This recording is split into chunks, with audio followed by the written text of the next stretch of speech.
Witchers, thank you for joining us. I'm Joy. And I'm Laura.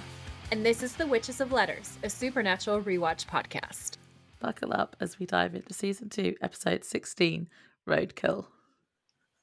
What did you think of this episode? I liked this episode, but it was sad, especially at the end. Yeah, it was. I was so angry for her, honestly. Yeah. I was so angry. I was so bitter this whole episode, but I would just justifiably bitter. Okay. So as you guys can hear, Laura say something. Just say a random sentence. I don't want to. Okay, exactly. Perfect. Thank you. Our dear sweet Laura is still struggling through the laryngitis situation. She's been a very brave little soldier this whole time. I have been resting my voice as well. I have been. This is like a good week and a bit since we recorded the last episode. I have been resting it. Yeah, it's coming she's back like, a little I swear. Bit. She sounds mildly guilty because she hasn't been totally resting. She's been doing other stuff. Okay. Well, I tried. I had some time off work, and then I couldn't have any more time off work, so I then had to go back. But yeah. But I also tried to get her to slow down more, and she was like, no. And it turns out that we're equally as stubborn as each other. So I understand now how my husband feels when he's like, Joy, could you just like take a break? And I'm like, I don't know what that is. Because Laura is the same way, okay? When I tell you that for the first time in my life, I really sympathize with my husband, I am so serious. I am like deadly serious. Now I understand, okay? I am a pain in the ass, and so is she. And I'm a hypocrite for trying to get her to take breaks and rest. I probably would do the exact same thing. But like, honestly, guys, she's an absolute legend. Like, she's been editing this whole time so that we could get our Christmas episode out.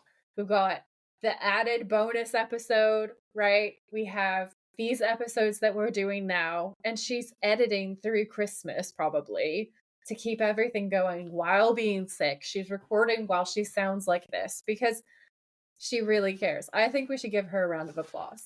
Okay. Don't give me a round of applause. Why not? I like it.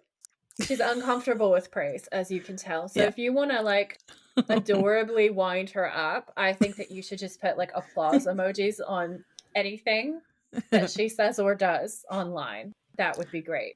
So like on Threads, that's all Laura. And the Thursday posts, the out of context quotes, that's all Laura as well. Those are things that she does specifically on our social media. So just applause everywhere, guys. Let's just low-key support her, but also annoy her. Thanks. You're welcome. Preamble. Jared's hair. Jared's hair. So if you guys look at our reels, there's a reel out, which is going to be in multiple parts. And by the time you're listening to this, there'll probably be 2 or 3 parts out. And it is literally Jared and Jensen. And this whole conversation is about Jared's hair. Because there's a fan at a convention who asks him, like, what is your favorite Sam hairstyle? Like, which one was the absolute best? And it's so cute. She's so adorable. And Jared takes this so seriously. Meanwhile, Jensen in the corner is like having an actual meltdown because he's like, what do you mean? His hair is the same. His hair has been the same for 13 seasons. What are you talking about? And everybody else in the crowd has started like screaming like season 1 or season 5. And somebody goes season 8. And Jared's like, season 8? He's so shook by season 8 because his hair was like super long for season 8. It's like this is the romance cover one. And I have this little reference chart that Laura found of all of Sam's hairstyles. Yeah, because I don't have any frame of reference because I've only seen season 1 and 2 hair. Yeah. So we started having this conversation before we started recording. And we were talking a little bit more about it. And she was like, I need to see now.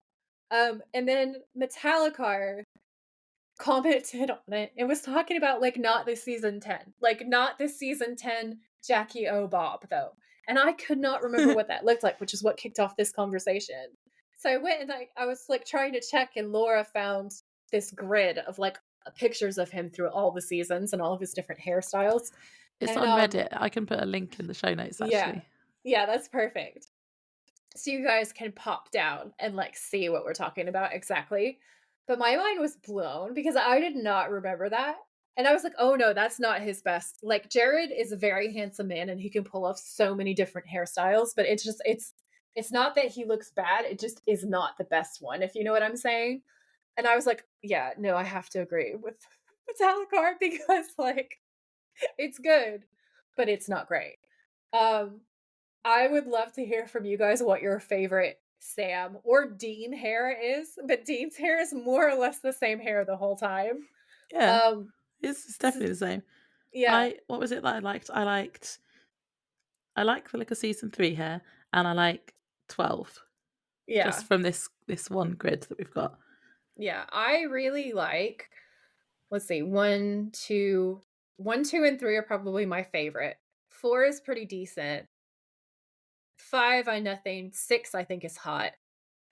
And then the rest of them I kinda nothing. Like, he still looks very handsome, but then also there's this one part of this, conversation where Jensen's like, he had a beard for half a minute at the last season, thank God he shaved that off at the beginning, and you can see it in this grid because he did. I totally forgot about this. It's like the second to last season on the grid.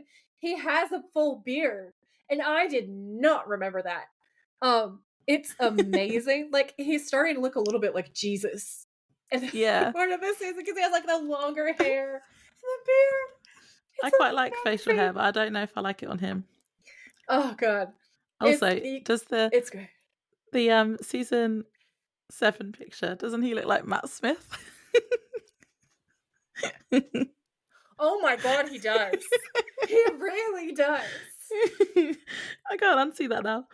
No, like, I can't unsee the Ryan Reynolds thing. Like, whenever he's acting evil, there's something about him that reminds me of Ryan Reynolds. And I was like, that was another one where it's like, once you see it, you cannot unsee it. Oh god, it's hysterical. Like, I love the back and forth between them. I love the fact that Jensen actually clearly feels like he's literally losing his mind. He's like, "Am I taking crazy pills?" Yeah. Um, It's like, it's he the same hair. It's yeah, like, no, it's not, Jensen. he can't. And then all the comments so far have been people being like, Jensen does not have like the best observation skills. And then somebody else said today that this is like the difference between the male gaze and the female gaze. Like all the women noticed, and like we're categorizing the different hairs into like their favorite hairstyle of which season, and we're like shouting it out. Like everybody had a strong opinion. Meanwhile, Jensen is like, it's the same hair. I don't understand what is happening right now. It's the same hair. It's so funny. Yeah, that is funny. So for the actual episode, like I said, I liked it, apart from it being sad. But I think the reason I like it is it had the middle of season 1 vibes for me. You know, like we had a whole Mm, load of Monster of the Week ones, and it yeah, wasn't necessarily pushing the story forward or anything like that. It was just, they were just good episodes. I feel like that's where we are at the moment in this season. yeah. I really love that. I feel like this episode is definitely very Monster of the Week. It does feel like a return to season 1, which I was really happy with. I also Yeah. really enjoy that they switched POVs. So, like, we start out with Molly's point of view, not the boys, Yeah. and then she runs into the boys. And it's just such an interesting flipping of the script that we're used to. It's a Yeah, that different was good. angle that we see them from. And I just thought that was so cool. Like, I love that. And when I was looking at the ratings and stuff, this episode is really popular from what I could see. And I totally get it. Like, I really enjoy it. I've watched it quite a few times. Like, I've definitely rewatched this one a good few times. Like, I Yeah. probably pick this one over a lot of the others in this season. And I think I've probably seen it more than quite a few of the episodes in this season. So it's one of my favorites for season 2. Yeah, I like it. It's like all the ones in season 1, I would probably watch it again. We're in the middle. It's like Asylum and Hookman, and it's that kind of Yeah. section of the Bloody season. Mary. Yeah, although that was a little bit earlier, but yeah, that kind Yeah. of, those kinds of ones. Yeah. So I'm looking forward to the next few episodes as well. I think they're going to be, if it follows the same Yeah. format as season 1. Um, That'd be Oh, really I thought good. the Yeah. twist was good as well. The plot twist is so good. Yeah, I feel like I worked it out just before, so it was quite good because I kinda had an inkling and I was like, "Mm," and then just before I was like, "Oh, no, it's gonna be it's her, Yeah. she's dead." She's Um, dead. but it was good. I really enjoyed that twist. Yeah, I can't because the issue is because I've seen them before, especially with the ones that I really rewatch. Even if I don't exactly remember what happens in the episode, I don't know how much of it is me working it out and how much of it is like my subconscious is remembering the plot twist. So Yeah, I don't know how much credit I can give myself. I think the first time that I saw it, I don't think I had any idea until like really close to the end.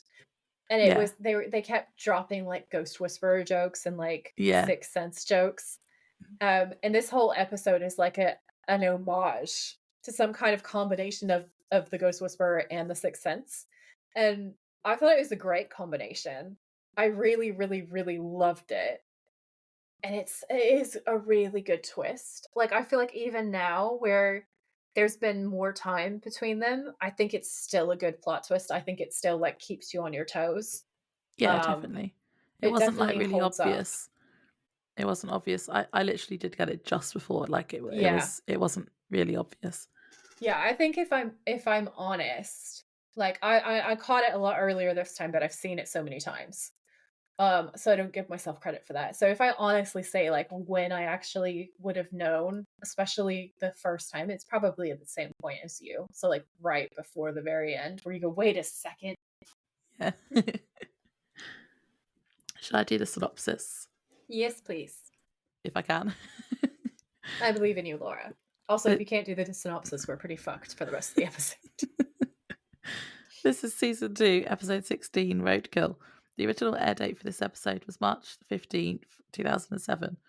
Sam and Dean help a woman called Molly try to find her husband after a car crash and protect her from a spirit who is trying to kill her. They work out that the spirit, Greeley, is trying to get revenge after he was killed by a car on the highway, and he finds someone to torture every year on the anniversary of his death.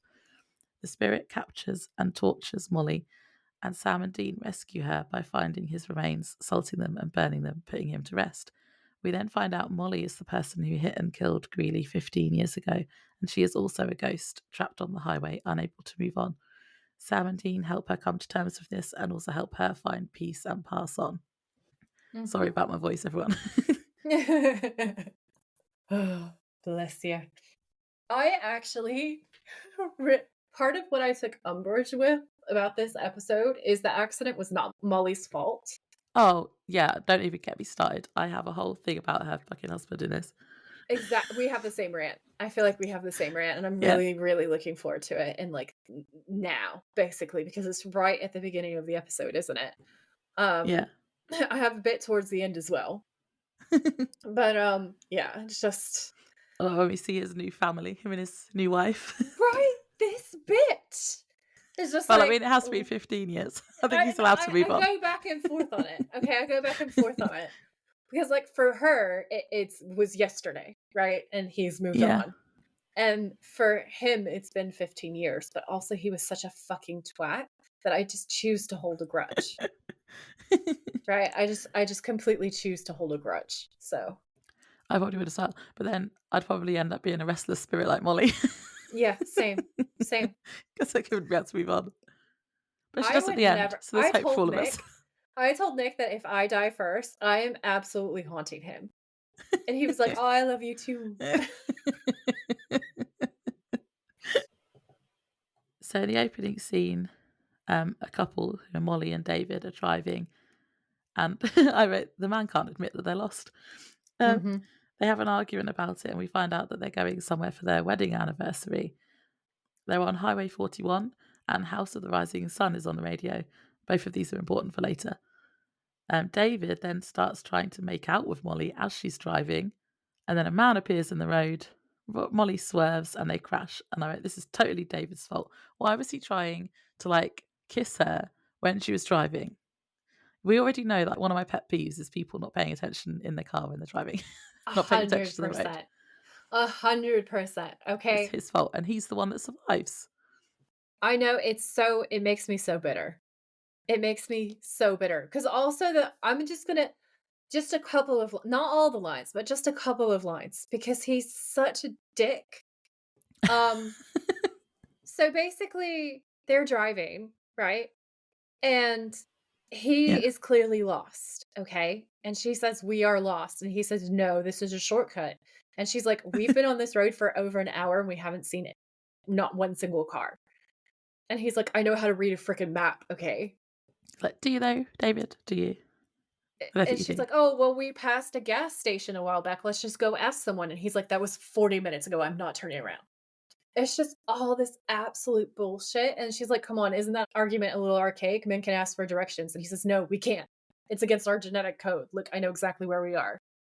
And then he says they're on Highway 99. And then there's a sign that says 41, like directly after. Yeah.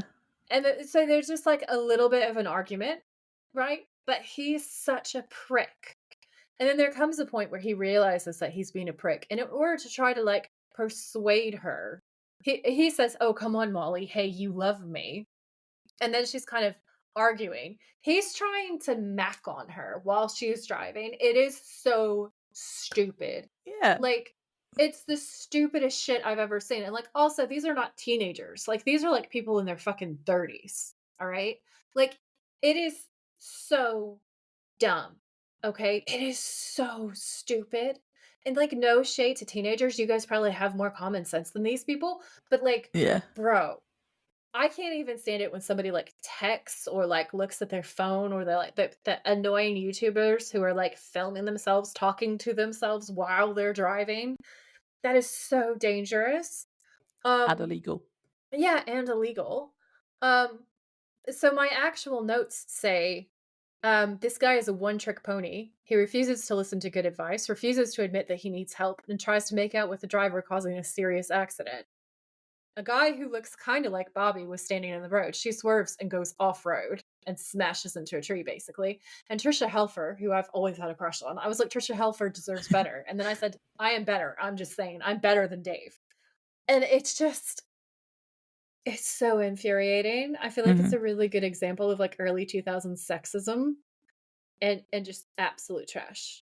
And I hate Dave, and I will never not hate Dave. I will hate Dave forever. He's a prick. Yeah, he is. I can't even remember his name correctly, apparently, because the script says that his name is David, and I just keep calling him Dave. That's right. There's probably people that call him Dave. Yeah, so they crash. And then in the aftermath of the crash, we see Molly climbing from the car, and she's like pretty banged up, and David is missing.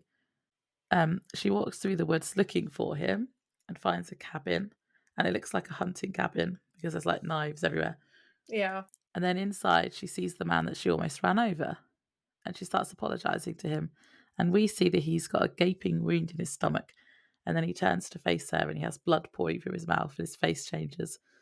I don't quite know what he was supposed to be, apart from just evil, because he wasn't He's like a supposed to be a demon or anything. no, but they definitely gave him, like, the demonic black eyes for a minute during this Yeah, scene. it's scary. And then He's she just supposed to screams. be definitely, like, a really evil spirit. Like, I think they're trying to say that he's borderline demonic because he's such an evil spirit, and it is Okay. really creepy, and it's, like, really gory because it looks like he's holding his own intestines, Yeah. um, and it is disgusting.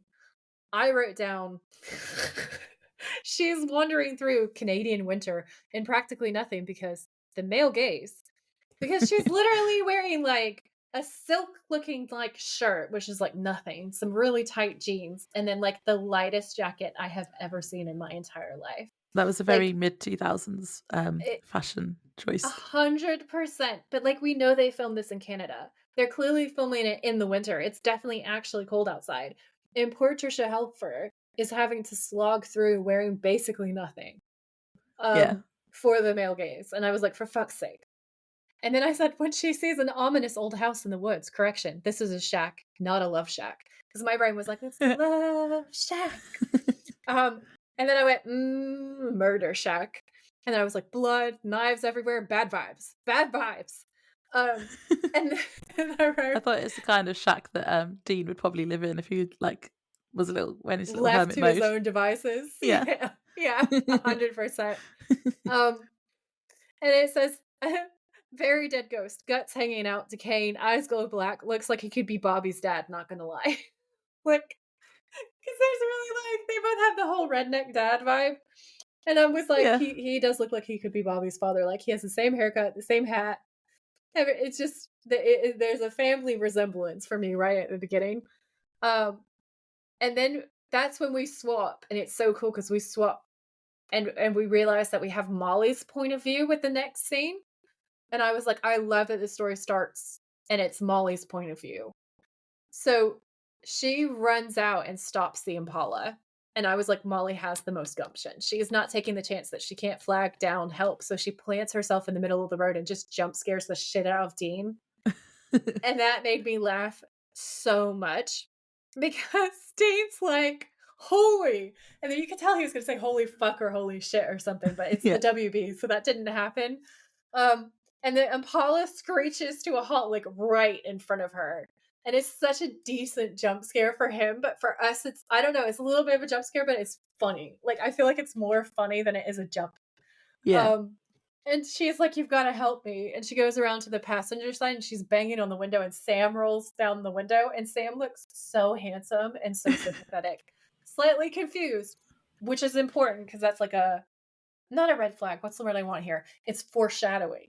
It's foreshadowing of something that we now know because we've seen the whole episode, which is they know that she's dead, Yeah. you know?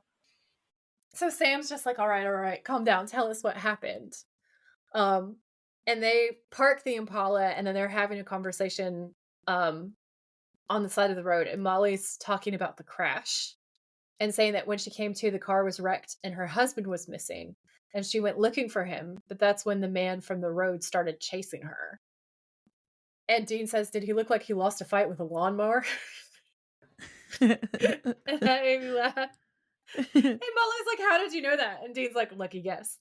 Um, and Sam says, "Ma'am, what's your name?" And she's like, Molly McNamara." And Sam and Dean just exchange this look. And Sam says, "I think maybe you should come with us. We'll take you back into town." And Molly's like, "I can't. I have to find David. He might have gone back to the car." And Sam keeps trying to say that they should get her somewhere safe. And she's like, "No, I am not leaving without him." And I had Yeah. written down that I really like her vibe because she's not a damsel in distress. Yeah. And she's so full of like gumption and moxie. And I really like Hmm. that. Um, I do like how Sam was being really sweet with her though. I feel like he yeah, was really patient with her all episode. he really like he was so calm and kind and sympathetic. I'm sure Dean I've given wasn't. you like a bunch. No, Dean was kind of a jerk, honestly. So Molly then leads them into the woods to where the crash site was, and she's saying it's right over there. But when they get there, the car is gone, and she's like, "I don't understand. I'm sure this is where it was. We hit that tree right there. This doesn't make any sense." And then she goes off to investigate, but she's out of earshot. So they start talking. And Sam's like, "Dean, we've got to get out of here. Greeley could show up at any second." And Dean's like, "What are you going to tell her?" And Sam says, "The truth." And Dean says she's going to take off running in the other direction. And I thought at this point that David was dead. So I spent the whole Yeah. first part of the Same. episode, because I think that's what we're supposed to think, that David's dead. Um, Yeah. and that if they tell her that David's dead, then she'll run off and she won't believe them, or like they won't be able to get to Greeley. Um, And then Molly comes back and says, "I know it sounds crazy, but I crashed into that tree. I don't know who could have taken it. It was total. Please, you have to believe me." And then Sam is completely compassionate and just says, "Listen, we do believe you, but that's why we want to get you out of here." And she's like, "Something has to have happened to David," and she doesn't want to leave. And she mentions going to the police, and Dean's like, "Cops, that's a great idea." And it's so funny coming from him because we know how Yeah. he feels about the cops. He's just like, "Yes, this is the best idea ever." You just go. So he says, "We'll take you down to the station ourselves, so just come with us. It's the best way we can help you and your husband." She says, "Okay." And then they're driving down the road, and she's talking about that it was their anniversary and they're supposed to be in Lake Tahoe. And Sam, again, is being so nice. And Dean just says, "A hell of an anniversary." Because Dean Dean doesn't have people skills. What would he do with No. those? You know, there wouldn't be enough room for his guns and ammo. He doesn't have people skills. So, uh, Molly says that right before they were having a dumb fight, and it's the only time they ever really argued, like that when they were stuck in the car. And Sam starts Yeah. laughing and says, "Yeah, I know how that goes." And Dean gives him this look because Sam's like implied that they're like an old married couple, and Dean's just disgusted by this. I It's missed that. so funny. It's so funny. Um, so Sam's all kind and reassuring and says, "We're gonna definitely find out what happened to your husband," and he promises. And then the radio starts freaking out. So there's this odd, gross noises, and it's House of the Rising Sun, which is what came on the radio right before their crash at the beginning. Um, and then also you hear like this creepy voice going, "She's mine. She's mine." Yeah, that was creepy. It is so creepy. Um, and then they're all having a conversation in the car, and Molly's like, "This song," and Dean's like, "What?" And she said it was playing when we crashed. And that's where they hear Greeley's Oh. voice. And she says, "What is that?" Yeah, uh-oh. Um, and then Greeley appears in the middle of the road, and Dean floors it to go, like, straight at him. Yeah, Um, because he loves killing people. I mean, even if they're dead, like, let's be real. Never Molly miss doesn't an realise this though, opportunity. does she? Because she's like, No, "What are you doing?" she's screaming. So I wrote down in my notes just say, "Dean guns it through the ghost, baby is displeased, car dies." Because he runs straight through Greeley, and then Greeley's haunted ass must have gotten some ghost juice all up in baby because she goes, and then she's dead. There's nothing else is going to happen. That was funny because it was just after Sam had said, like, "Don't worry, everything's going to be all right." And then the car breaks down, and Dean's like, "I think you spoke a little too soon, Sammy." Yeah, it's so funny. And there's this next part which I will go over in a little bit more detail, but Molly sees the inside of the trunk because when they're pulled over, they're like, start getting stuff Oh out of the yeah, trunk that to was get funny. ready to face off. And Molly sees the inside of the trunk and is like, "Okay, thanks, bye." She tries Yeah. to leave. She's like, "These fucking murderers are everywhere. I've got to get out of here." She's like, "This road is cursed." That's basically what I wrote, because I wrote, Molly sees the Hunter arsenal in the car and is like, "These guys are clearly serial killers. I'm going to get out of Yeah. here." And starts Yeah. backing away. And Sam's like, "Wait, Molly, wait a minute." And Molly's just like, "Just leave me alone." And he's like, "No, please, you have to listen to me." She's like, "Just stay away." And then Sam says, "It wasn't a coincidence that we found you, all right?" And Molly says, "What are you talking about?" And Dean says, "We weren't just cruising for chicks when we ran into you, sister. We were already out here hunting." And I was like, again, Dean, zero bedside manner, okay? Like, just none. Just none. And Molly's like, "Hunting for what?" Because she's still looking at them like, there are women probably dead everywhere because these people limbs in the car. Um, and Dean says ghosts, and she's like, "What the fuck?" And Sam is completely exasperated. He's like, "Oh, don't sugarcoat it for her, Dean." Like, what the fuck is wrong with you, bro? And he gives him the dirt. It's so good. He gives him the dirtiest look. And Dean just does not give a fuck. And Molly's like, "You are insane." And Dean says, "Really?" And he says, "About as nuts as a vanishing guy with his guts spilling out. You know what you saw." Because again, no fucks are given by Dean. Like, Dean does not care to sugarcoat this to Molly at all. He's kind of a jerk. Um, Yeah. and Sam says, "We think his name is Jonah Greeley. He was a local farmer that died 15 years ago on this highway." And she's like, "Just stop." And I was like, that's fair. Like, that's a valid response to this. Um, and Sam says, "One night a year on the anniversary of his death, he haunts this road. That's why we're here, Molly, to try and stop him." And Molly's like, "Now I suppose this ghost made my car disappear too?" And Dean goes, "Crazier things have happened, huh?" And again, he's just being such a dick. Like, at this point, I was like, switching sides. You know what? Like, he's such a jerk. Yeah. And then Molly's like, "You know what? I am filled up on crazy. I'm going to get the cops myself." And I was like, "You go, girl. Girl power." And Dean says, "I don't mean to be harsh, but I don't think you're going to get too far." And I was like, "Dean, stop it. Just stop. Like, just let Sam speak. You just should not talk to the humans, okay? You just stop it." Always just let Sam speak. Just always let Sam do the peopling because it's not your strong suit, okay? And Molly's like, "What is that supposed to mean?" Because it sounds like he's threatening her. And Dean says it means that Plan A was trying to get you out of here, obviously. That didn't go over too well with, Farmer Roadkill, and that made me laugh. Farmer Roadkill was funny, yeah. Yeah. And Sam turns on the charm, thank God, okay? And Sam says, "Molly, we're telling the truth. Greeley's not gonna let you leave this highway."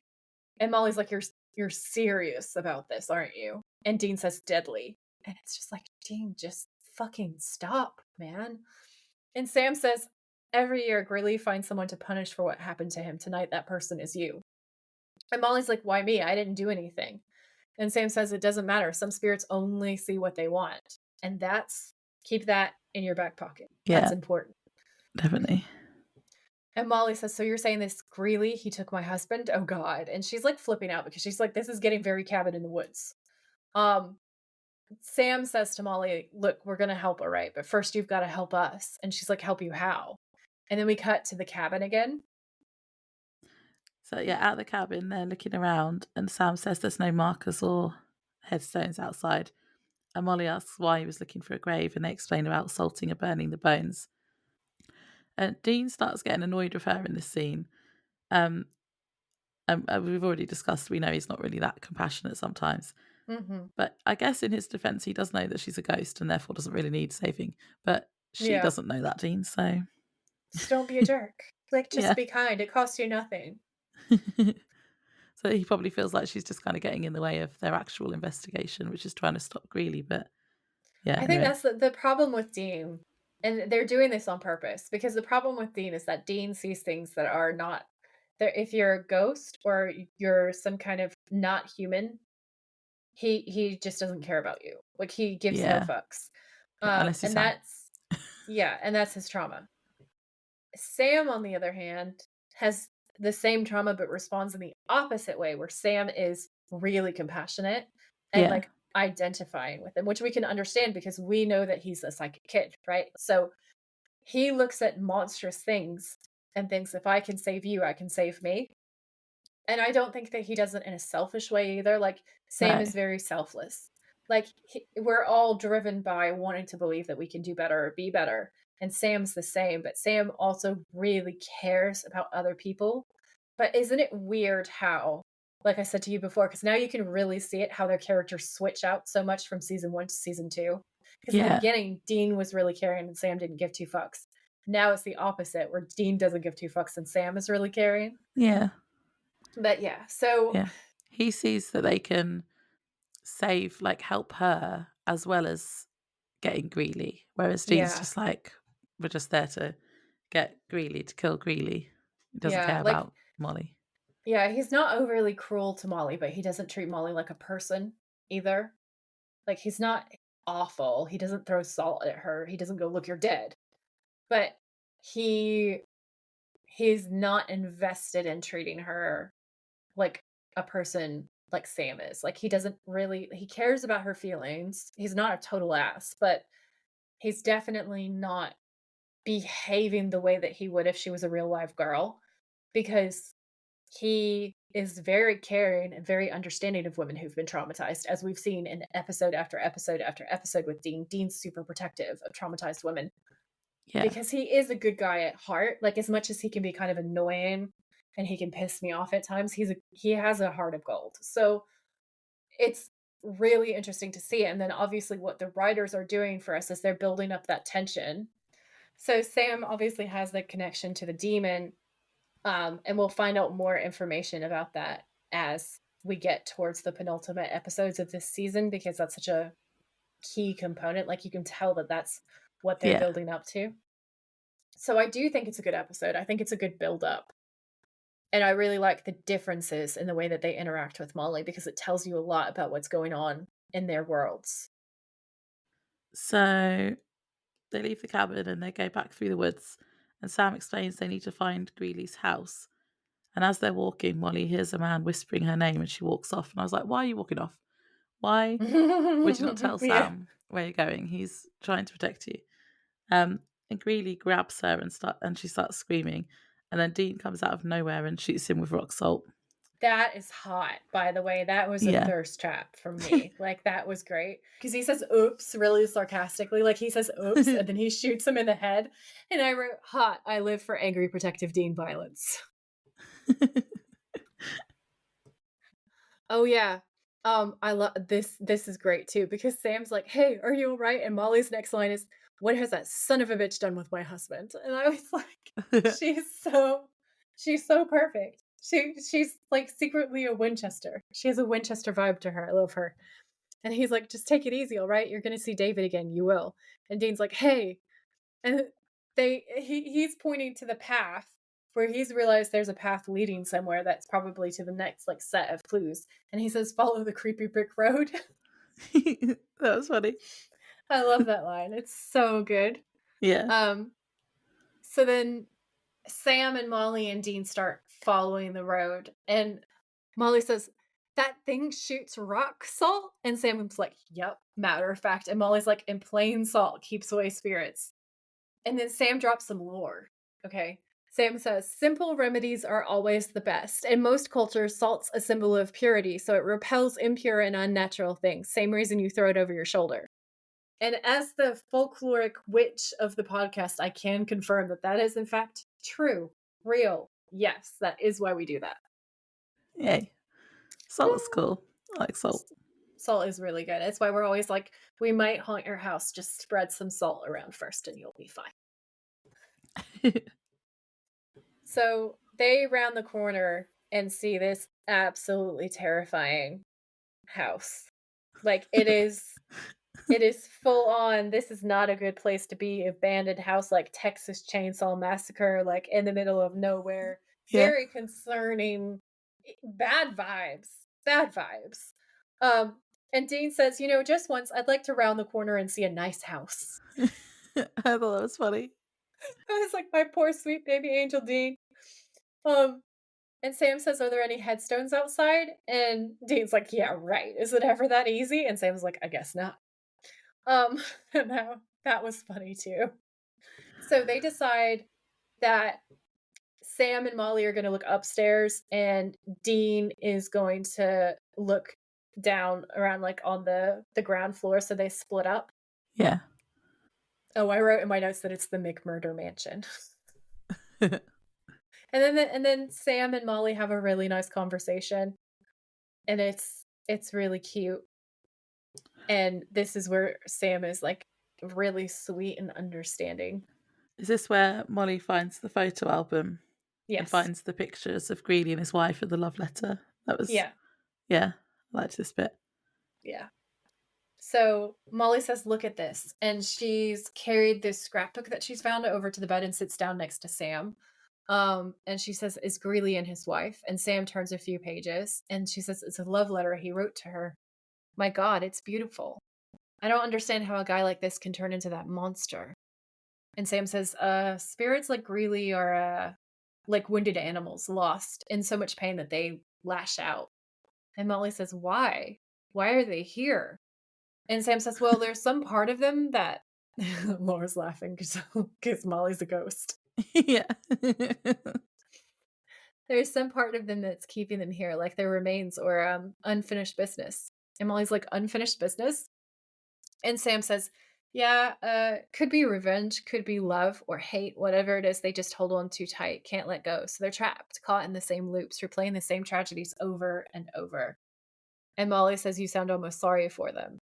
And this is it, because he knows it's her that he's talking about, and it's so cute. And I wrote 100 points to Laura, because this was definitely a Sam thirst trap. Yeah. I wrote that he's trying to explain, and he's trying to be as sensitive as he can, because she's also a spirit, but you can't tell her yet. And I just wrote, he's so sweet, and a little sparkly heart. Yeah. And Sam says, well, they weren't evil people, just a lot of them were good. Just something happened to them. It was something that they couldn't control. And you can tell that he's thinking about himself too. And he's relating because he cannot control what's happening to him. And he's really scared. And in my notes, I write down Sam lighting, emotional damage, gaslighting Sam. Because the whole arc of the story has been for Sam to see the similarities and question whether or not he can change. and if he'll be able to resist the temptation to do bad things when, like, that darkness is trying to take him over the way he's seen it Yeah. take over other people who were born in the same year and had the same experience. And I was just like, "Oh." And then there's a Ghost Whisperer reference that makes me laugh. It's a teen, isn't it? Yeah. So Dean comes in, and from the doorway, he says, "Sammy's always getting a little J. Love Hewitt when it comes to things like this. Me, I don't like him, and I sure as hell ain't making apologies for him. There's nothing downstairs. You find anything?" And I was like, "Way to have a soul, Dean." Although I have a point to make here. So Yeah. Molly died in 1992, right? Yeah. So Dean makes a Jennifer Love Hewitt Ghost Whisperer reference, and Molly would not have understood that at all because Yeah. Ghost Whisperer came out in 2005. I looked it up. So if she wouldn't have got that reference at all. So I don't know. She was just, like, She'd have been going like, along like, "What are you going on about?" "Okay, what?" I just thought that was Yeah. interesting. Molly wouldn't have understood. Yeah. She does look kinda confused. So, she's probably just sitting there like, "Oh." But he's pretty scary to her this entire episode, so I can see why she wouldn't be like, "What are you talking about?" Yeah. Um, so Sam says that they've been through every piece of mail or receipt they ever had, and that they couldn't find anything about a grave. And then the show notes say Dean investigates a wall. And it makes me laugh, but it's sort of random, like, he just wanders over to a wall and is like, "Something seems sus." I just Um, thought he realised there was like a crack or like a handle or something there and knew it was a door. yeah, it must have been something. I guess I wasn't paying close enough attention when I was watching it. Because Sam's like, "What?" And Dean says, "There's something behind here." And he tosses the flashlight to Sam, and he says, "Here." And then he moves a cabinet. This is the thing, is there was a cabinet in front of it. Yeah. How did he know? Um, so he pokes at it and finds that there's, like, a small locked room. Naturally, he kicks the door down. And it doesn't, well, excuse me, he throws a back kick at it, and then that doesn't do anything, and then he looks surprised, and then he kicks it harder, and then he kicks it in. That made me laugh because we just did the reel with Jensen telling his story about the time that he really did kick a door in a hotel for Oh, a yeah. convention. And I was laughing so hard watching him do this. I was like, he's had training. He knew what he was doing. No wonder the door just gave up the ghost of life completely. Um, so then they crawl through, and once they're inside the room, they see there's like this really musty, crusty kind of attic space. And Yeah. Dean says it smells like old lady in here. And then he sees an old lady corpse hanging by the neck from the ceiling. And then he says, and that would explain why. Well, now we know why nobody ever saw her again. I just wrote old lady or dead lady. They're very different smells. Yeah. I wrote down, Dean, stop being so mean. You're still mad at Meg and bitter because of Joe. And then I wrote, they find Mrs. Greeley, so they find her very dead. I wrote, Sam has a soul. Dean's is on layaway. Yeah, definitely. Because he's just being such a jerk. And Molly's like, oh, she didn't want to live without him. And this is the part where it was like, Sam has a soul, because he tries to cut her down and help Oh, give yeah. her a resting place, doesn't He's like, he? why? Yeah. So he says, Dean, give me a hand. And Dean goes, really? He's like, ugh. And Molly says, what are you gonna do? And Sam says, we can't leave her like this. And Dean's like, why not? And he says, she deserves to be put to rest, Dean. So Yeah, Dean, Dean. completely reluctant this entire time, being a massive emo kid, finally helps. Um, and so the rope gets cut and the corpse drops a little bit, and Dean's like, son of a. And we don't know if he's just disgusted. Like, there's a sudden corpse in his arms. That's kind of fair. Um, so then we cut to the house at night outside, and Sam and Dean are digging a grave for Mrs. Greeley. And Molly says, so if you manage to put Greeley to rest too, what happens to them? And Dean says, lady, that answer is way beyond our pay grade. And it's like, thank you, Dean. Thank you for your handling of this situation, and just like your general, emotional um awareness that you completely lack. Um, Molly's like, you hunt these things, but you don't know what happens to them? And Dean says, well, they never come back. That's all that matters. Like, again, thanks, Dean. And Sam can tell that this is like upsetting Molly. So he says, after they let go of whatever is keeping them here, they just go. I hope someplace better, but we don't know. No one does. And Molly says, what happens when you burn their bones? And Sam says, well, my dad used to say that it was like death for ghosts, but the truth is we still don't know, not for sure. And he gives Dean this look. And then he says, guess that's why we all hold on to life so hard. Even the dead, we're all just scared of the unknown. And that made me laugh because wasn't it last episode where someone compared Dean to a cockroach? It was Meg. Meg calls Dean a cockroach. I don't remember. Because he dies and comes back and she calls him a Oh, cockroach. yeah. It is so funny.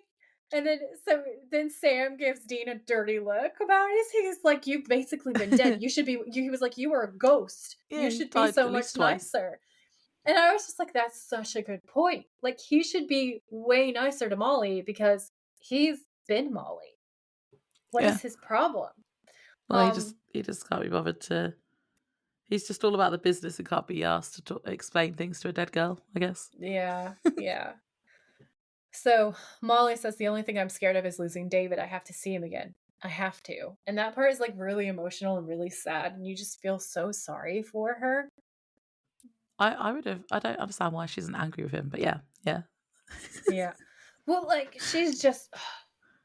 I suppose it's the thing. She probably doesn't hold a grudge like I would.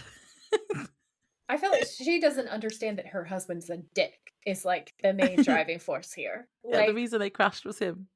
100%, because she thinks it's her fault. And She now he's even gone says that she missing. thinks that it's her fault, and she can't believe that she said, like, that she argued with him right before they crashed. Honestly, I can't. Like, it outrages me. Yeah, I think she said something like, "Oh, the last thing I called him was a jerk," and I was like, "Well, he was being a jerk though." So 100%. 100%. So then they're back at the house, and Molly has the photo album again. And Sam whispers to Dean that they should tell Molly about her husband, and Dean says they can't. And I wrote the writing was good here because of those for those of us that hadn't quite got the twist yet. It made us think that they must know David is dead already. Yeah. Sam says it's cruel, and Dean says it's for her own good. And he says they need to stick to the plan, get her out of there, and then tell her. Molly overhears this last part and says, "Tell me what?" And she asks to know what they know, but then the static of the radio can be heard again. And House of the Rising Sun starts playing again. And Molly says, "He's coming." And that was really creepy. Yeah. It was really creepy. And then obviously they're like, "Where's this radio?" So Dean finds the radio. It's buried under loads of stuff. And sees that the wire's ripped and isn't even plugged in. I was like, that'd be scary to find. That is so creepy, and that really Proper happened in one of the haunting. haunted houses that we Yeah. covered before.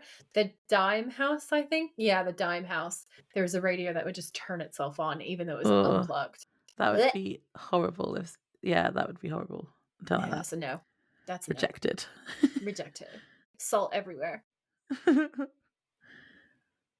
So then the wind picks up outside, and Dean walks to the door. The window in the door fogs up for some reason, and then "She's mine" is written on the door. It just appears, and then we see Sam looking worried. And Molly is stood right in front of a window at this point. And my notes on my initial walkthrough were, he's outside. Why would you let her stand near a window? Because then he grabs her through the window. That's such a good point. That's such a good point. Yeah.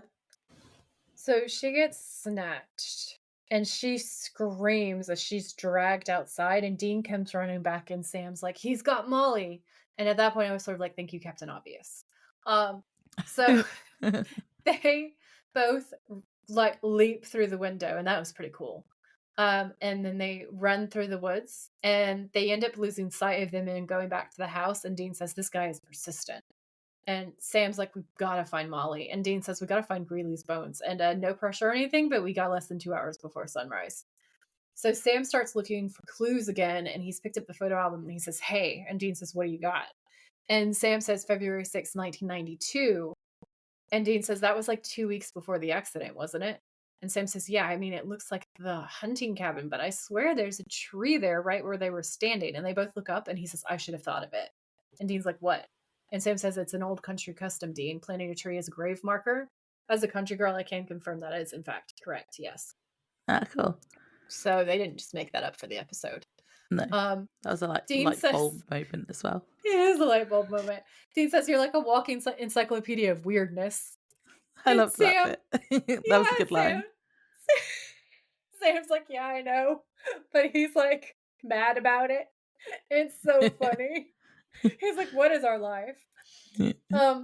I did So make a then, note to say that Dean looks cute when he's confused, so I think that's some points to you. yay! It's true, he does. I feel like this episode and the next episode, Sam wins the day more often than not, and Dean is kind of a jerk. Not gonna lie, he's still hot, but bleh. So anyway, so we're back in the hunting cabin, and Molly's hanging from the ceiling by her wrists, and she's saying, "Where's David? What did you do to him?" And Greeley says, "You shouldn't worry about him anymore." And Molly's like, "Oh my god," and she's starting to freak out. And he says, "You should worry about yourself." And she says, "I didn't do anything to you." And he's like, "Oh." And Molly is groaning because he's running his hand over her face and it's all gross and bleh. His And fingernails are disgusting. I just want ugh, to point out. they're awful. She says, I know about your wife. Hurting me won't bring her back." And Greeley says, "My wife is gone. All I've got left is hurting you." And then he slashes It's um horrible. her collarbone and she's screaming and she's begging him to let her go. And he says, "You're never going to leave." And then he says the same thing over and over and he drags his nails over her stomach and blood starts pouring out and it is so gory and Yeah. horrible. But Um, his fingernails are so rank. I'm like, what? How sharp are your fingernails to be able to do that? And also, it's like, grim. the whole bit where he says, "My wife is gone. All I've got left is hurting you." I'm like, does even make sense? How is torturing a woman a substitute for loving your wife? And I was like, actually, maybe don't answer that. I just wrote patriarchy. I wrote the patriarchy. My wife is gone. All I've got left is hurting you. I was like, oh, you've summed I up need the to hurt patriarchy all the other really women. well. Yeah. Yeah. But he's so creepy. He looks creepy, and he also looks far too happy that he's torturing her. It's disgusting. 100%. He's just full evil. Um, and I wrote, oh my god, his gross old man nails cutting open her Ugh, stomach. Grossed ugh. out emoji, crying emoji, and then I wrote nope in like all caps. They were so disgusting. He's like, ugh. It's hideous. This is one of the scariest scenes. It's one of the scariest, grossest scenes. Like my uncomfortable level was very similar to the episode with the creepy redneck hillbillies that like want to kill Yeah, people and hunt them. the Benders. I was That's then it. thinking he's very like the Benders, but dead. Yeah. Yeah, he definitely gives dead benders vibes. Blech. So Sam and Dean run into the cabin and Sam says, "Go get Molly." And Dean heads inside. Sam starts digging around the tree looking for the corpse. So inside, Greeley is approaching Molly menacingly when his head explodes in a shotgun burst, revealing Dean standing behind him. And Dean's hot in that. That's a thirst trap. Okay, that is a thirst trap. And Molly says, "Oh, thank God." And Dean's smiling. He says, "Yeah, call me Dean." That's my favorite quote. I'm calling it now. Okay, I'm gonna probably forget by the time we get to the end, but that's my favorite quote. So then Greeley appears behind Dean, who turns to face him, and Greeley does like a hand motion and basically slashes Dean without ever touching him. Um, and it's his face gets cut up on one side. So Dean says, "This guy's really pissing me off," and we think he's going to have this like hot hero moment, but no, he's just about to get the shit beat out of him by a dead guy, and that's kind of funny, honestly, because he's been kind of a jerk this whole episode. Um, so he gestures again, and Dean flies backwards, slamming against the wall. And outside, Sam's digging like crazy. He hits something hard and looks down, and he realizes that he's found the bones, which is great. And then from inside, you just hear Dean freaking out, going, "Hurry up, Sam!" Yeah. And that cracked me up because he's getting beat up by an old man. So he's struggling against the wall. Greeley reaches out, and a knife flies into his hand from his like creepy ass fucking hunting collection, and it's like a Ew. Bowie knife, and it looks really like that looks like a bad knife. You don't want Yeah. him to have that knife. It's not good. Um, so Sam empties a box of salt onto the open grave, and Greeley approaches Dean with a knife. Then Greeley and Dean are fighting while Sam's emptying a container of gasoline onto the grave. He lights a match and drops it in. And then Greeley starts screaming, "No, no," while he's like burning. And it's really gross. Like, it's a really good Yeah. effect, actually, his death scene, like air quotes, because he's already dead. So the corpse is burning and it's cutting back and forth between the two. And then the knife falls to the floor as like the last piece of Greeley's soul burns up, as it should, because he was such an ass, honestly. Mm. Um, But this bit reminded me of what was the last episode of season 1? Devil's Trap, when they're at the cabin and John, yeah, who's possessed by a yellow-eyed demon, is like beating Dean up, and he can't get up because he can't get up in this bit. I don't quite know why, yeah, but Greeley's attacking him and he can't get up, and it's very similar to that scene with his dad when his dad's doing the same thing.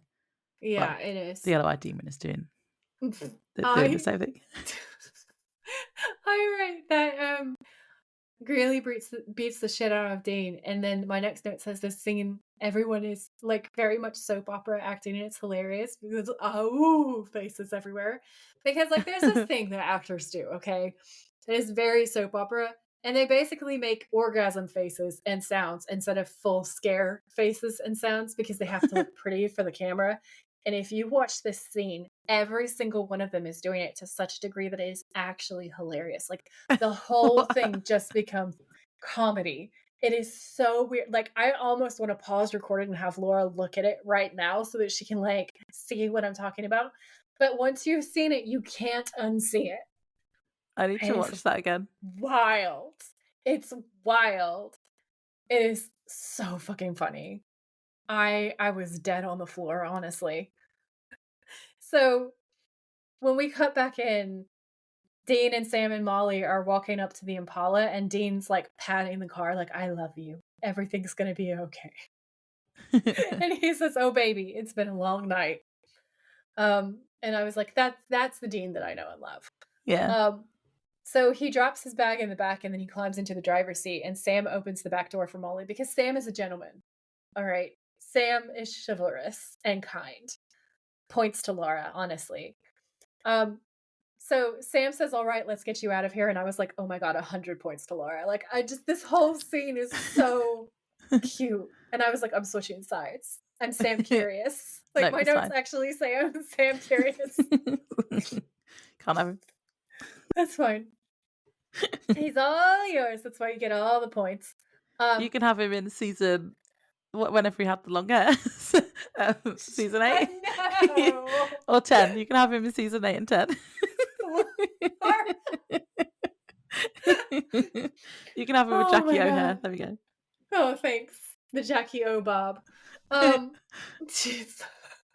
So Sam says, "All right, let's get you out of here." And Molly says, "I'm not going anywhere until you tell me what happened to my husband." And Sam's like, "Molly." And Molly's like, "All this time I've been looking for him, and you knew that. You knew that Greeley killed him, didn't you? He's dead." And Sam says, "No, Molly, David's alive." And she's like, "What? You're Dun, sure?" dun, dun. I can't Right? do that. I Oh couldn't do that with my no. throat. Did you hear that? Oh, yeah, I heard that. Dun dun dun. There we go. That's what I was trying to do. Yeah. Sam says, "I'm sure. We'll take you to him. Come on." And she smiles because she's so relieved, and she gets in the car and they drive away. And then we see David's house at night. They pull up in front of this nice suburban home and the lights are on inside, and Sam says he's in that house right there. And Molly says, "I don't understand." And Sam says, "You will."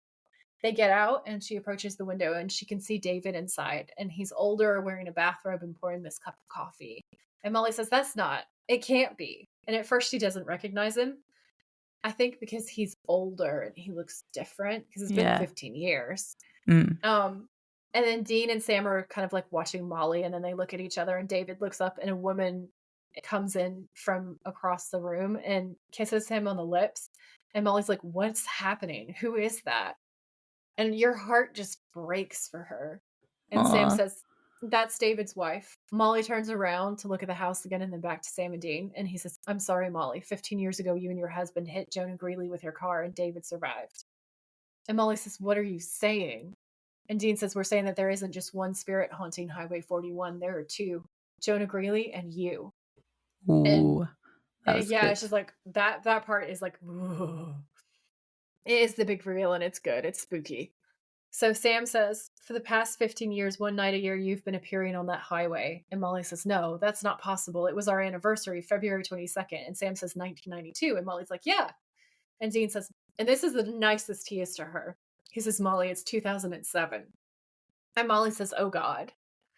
And then there's a flashback and we see it from Sam and Dean's point of view. So we go right back to the beginning, but it's just their perspective instead of Molly's perspective. I loved this Um, bit because it was like, this is how we would have seen the episode normally if it hadn't been from Molly's yeah, point of view. So we get to see how they investigated. It was really good. I thought this was so cool. So in the flashback, Dean says, "All right, tell me about Highway 41." And Sam says, 12 accidents over 15 years, 5 of them fatal, all of them happening on the same night. Dean says, "So what are we looking at? Interstate, dead zone, phantom hitchhiker? What?" And this is where I'm going to put my Easter egg because my Easter egg is about phantom hitchhikers. Yay. Ooh, This is spooky. what we should have had for Phantom Traveller. Yeah, it is. Yeah. I agree. Okay. So this first one comes from Reddit because I thought it was really interesting and reminded me of Greeley. Oh, sorry, Facebook. And the poster's name is Detective Mocha. And the post says, "The mystery of a hitchhiker ghost, Madeira, California." Because I had a whole flip out in my notes, if you look at my notes, about how, like, they misnamed the road a little bit.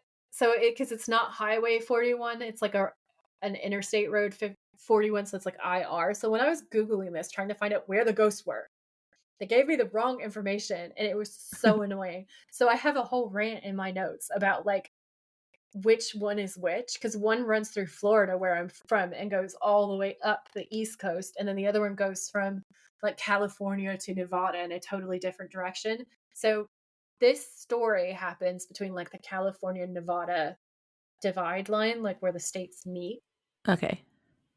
Okay, so he says, "Many people have seen a man walking in the middle of the road on the yellow lines that divide the lanes. He walks towards you with his eyes down. The stories share the same description of the spirit. He has on a dark gray sweater with a hood up and blue jeans.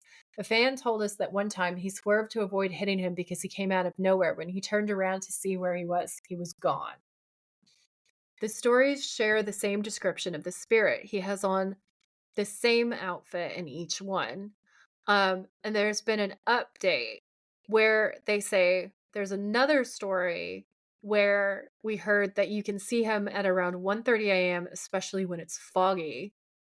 Update, take Highway 41 and then turn left on Avenue 15, and you will find the spirit, basically. And I Well, thought that was seeing a ghost in the fog would be really creepy. like so Like spooky. even more creepy than seeing a ghost normally.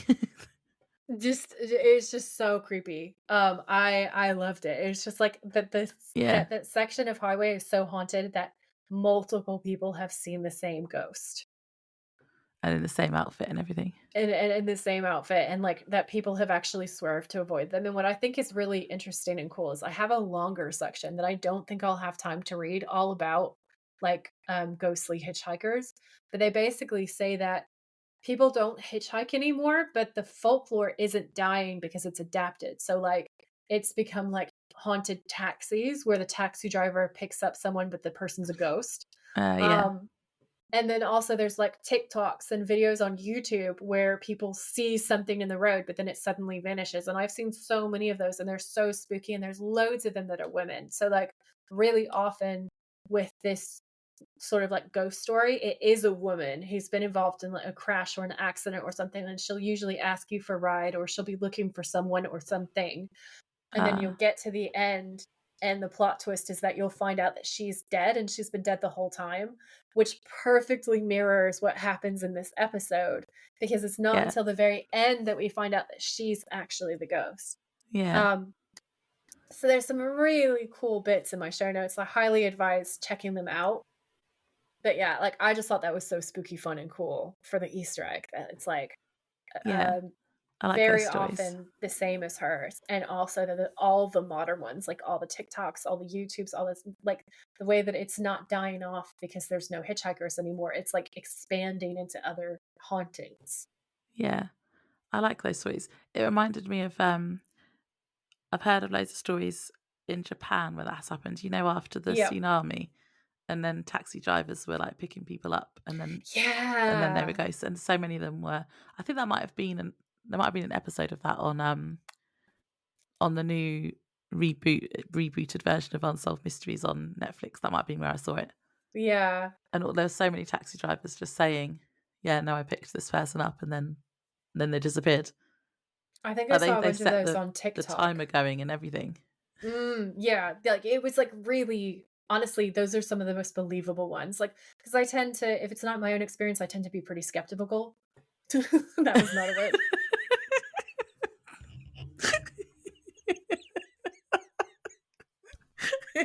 You were what, Joy?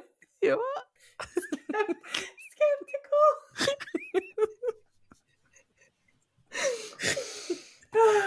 It's detectable. It's worse than that. I added, like, 3 extra syllables that just were not in that word. Yeah, that's funny. Oh god. Amazing. Yeah, so I tend to be pretty skeptical if I haven't had first-hand experience, and there is a lot of fake stuff out there on the Yeah, internet, and yeah, some of them are very like, there's a few that I do believe, and, like, the taxi ones were ones that I actually believed because there's so many angles to it, and, like, these people never posted haunted stuff before, they never posted it after, it's just this one event, and it's multiple people experiencing it in the same area after the same event, and I just thought, yeah, that's believable to me, like, that feels real, so that's spooky. Um, and there's been a bunch in India I read about with the haunted taxis as well, where, there are quite a few stories where I think it also, like, that their evidence is through the booking app where they're like, "There was definitely a customer from here to here." It's recorded yeah. picking them up, but then when they look at the CCTV, there's no one sitting in the back seat. Or, like, if they see someone, it's like an apparition-looking person, it doesn't Ooh, look like a normal person, and then they just disappear. yeah. It makes me sad though because all of those ghosts, they probably don't know that they are dead, like Molly, because they're getting a taxi to like, presumably go somewhere, go home, Yeah, go to work, whatever. yeah, Um, and that's just what they're reliving over and over again. yeah. My personal theory is that it's like ghost therapy. Like, their brains can't process something about what happened to them, so they get into these loops, and they just play it a certain number of times until they have that epiphany, and then they're able to move on. Yeah, Because I definitely think they all do move on. I think they all go to a better place eventually. I just think some of them aren't ready, or they haven't had that moment or that conversation with the right person to help them. Um, and they that's why I haven't think met their Sam. they haven't met their Sam. You know, they haven't met the right person to give them the right message, and then they let go. So, yeah, I think that's the perfect segue back into what's happening with Molly, actually. So, thank you for that. So, Sam is saying, not quite year after year, witnesses said the same thing made them crash. A woman appearing in the middle of the road being chased by a man covered in blood. And Dean says, two spooks. And we go back into another flashback, and they're inside a library this time. And Sam and Dean are finding old newspaper articles referencing a Molly and a Jonah's death. And it continues into David's house at night. And Dean says, "Now where is Molly buried?" Because they're interviewing David. And David said she wasn't buried anywhere. She was cremated. So then they're outside of David's house at night. So Dean's saying, "So much for burning her bones." And Sam says, "Yeah, but then what's keeping her here?" And then we go back again, and Molly sees the events of the crash and the aftermath of it in flashes because she's remembering everything. And David's calling Molly, and Molly's screaming as they crash. And then we come back into the present with Sam saying, "Some spirits only see what they want." And Mm, then she's remembering more. And so she remembers looking for David, and then she remembers running out onto the road and stopping the Impala. And it's from their point of view, and her screaming stop while she says that they have to help her. And Sam is talking to Dean and says, "Dean, I don't think she knows she's dead." And Molly says, "Please." And she's saying, "Open up, please," because they were having a conversation in the car, but we didn't know what was being said because the windows were shut. And now we are finding out. And that's when Sam says, okay, all right, just calm down. Just tell us what happened. And then we come back to another one, and Dean's saying, what are you going to tell her? And Sam says the truth. And Dean says she's going to take off running in the other direction. And then they're inside Greeley's house at night. And Sam's talking to Molly and says, some spirits hold on too tight and they can't let go. And then the flashback ends, and we come back to the present moment. And Molly says, in Yeah. Greeley, Sam says each year he punishes somebody for his death, chasing them, torturing them, and each year that somebody is you. And Molly says, but I don't remember any of it. And Sam says, because you couldn't see the truth before, Molly. And Molly says, so that's why he won't let me off the highway, because I killed him. I killed us both. And I was like, no. Aw. And this is where my rant is, because also, A, yes, it's sad. It was But David. 2, yeah. I said A, and then I said, but 2, I was literally Dean. That's literally Dean. Oh my god. I said Sam is so kind, 100 points to Laura. And then I wrote, Yeah. David, who is totally responsible, is completely fine and has moved on, remarrying even. Meanwhile, Molly is murdered for like 15 years. Yeah, that sounds like America. Rage. Okay. So, Molly's sitting on the steps and she says, why didn't you tell me when you first saw me? Why wait until now? And Dean says, you wouldn't have believed us. And Molly to Dean is saying accusingly, and you needed me for bait. And Sam very kindly says, well, we needed you. And Molly just says, David? And Sam says, Molly, we brought you here so you can move on. And Molly says, I have to tell him. And Sam's like, tell him what? That you love him? That you're sorry, Molly? He already knows all of that. Look, if you want to go in there, we're not going to stop you. And silently, I was raging out, like, he deserves none of that, because David's a jerk. Like, Yeah, yes. Also, I have a side note here.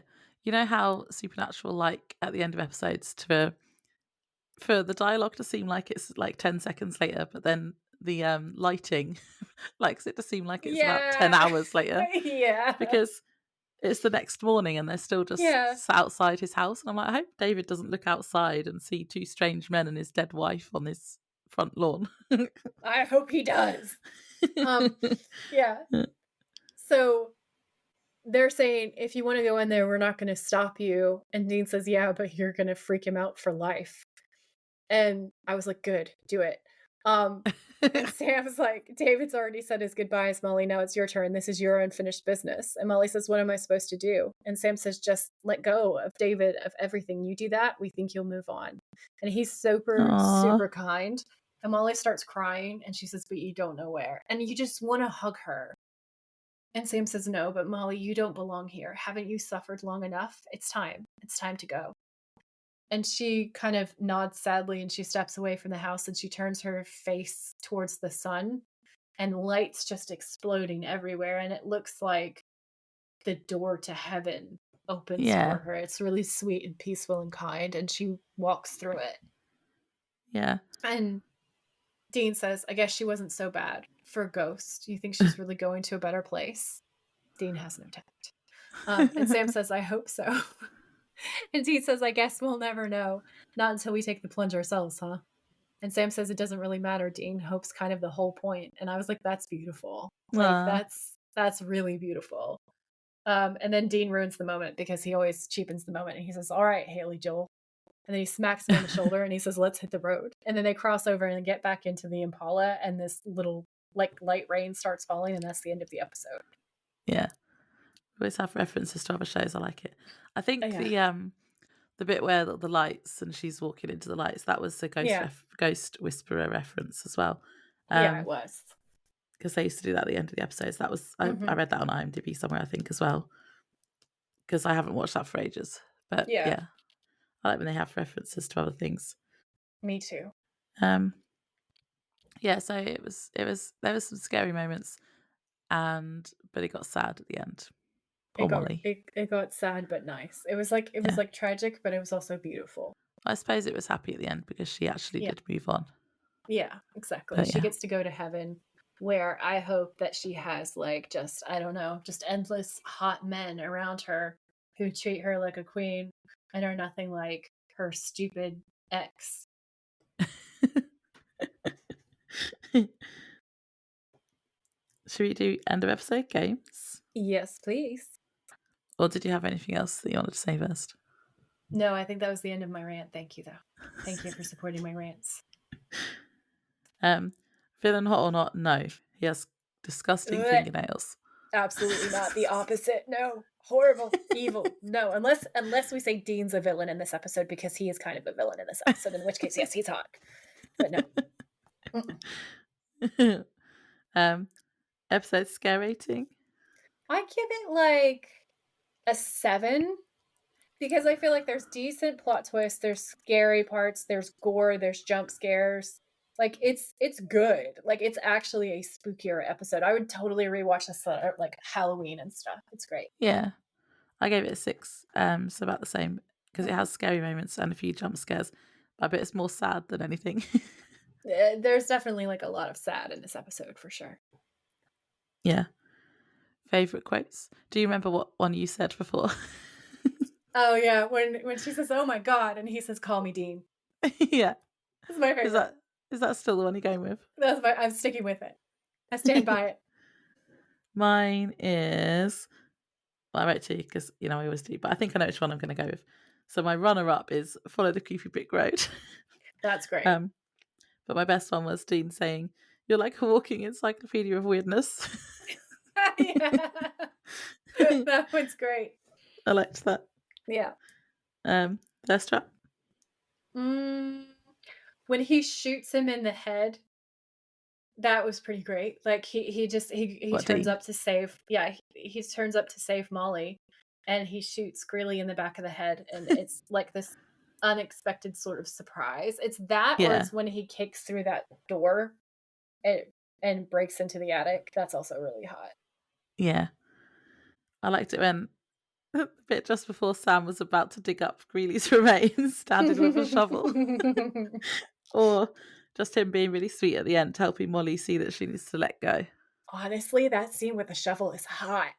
That was hot. I give that to you. That was sexy. I'm sure I've had another one where it was him with the shovel. Honestly, Sam with the shovel is sexy. Okay, that's just Sam about to always dig. true. Digging hot. 10 out of 10. Gold stars. MVP is Sam, yeah? Yeah, definitely Sam. Because he's very patient with Molly, unlike Dean. He's patient and kind, and Dean's a dick the whole episode. Greeley's obviously the villain. His wife's dead. R.I.P. We don't know anything about her. David's a dick. I hope he dies.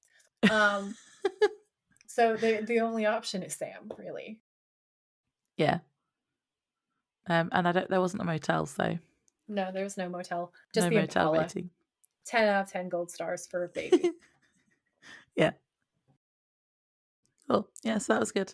Like I said at the beginning, I feel like we're in this sort of section of episodes, hopefully now that are we're just in the like build-up. the middle of the season, Monsters of the Week kind of ones, because they're my favourites. They're my favourites too. I love this one. I love the monster episodes. They're the best ones. I know that the next one is the werewolf one. Yep. So that'd be good. So should we say goodnight to the nice people and say goodbye for now? Yes. Bye. Bye. While her voice holds out. Bye. Bye. Thanks for tuning in. If you like this episode, please rate, review, and subscribe. We would be very grateful. And if you know someone who would enjoy it, please share. You can find us on Instagram at The Witches of Letters Podcast, or you can email us at thewitchesofletters@gmail.com. Until next time, stay safe out there, have each other's backs, and always keep fighting.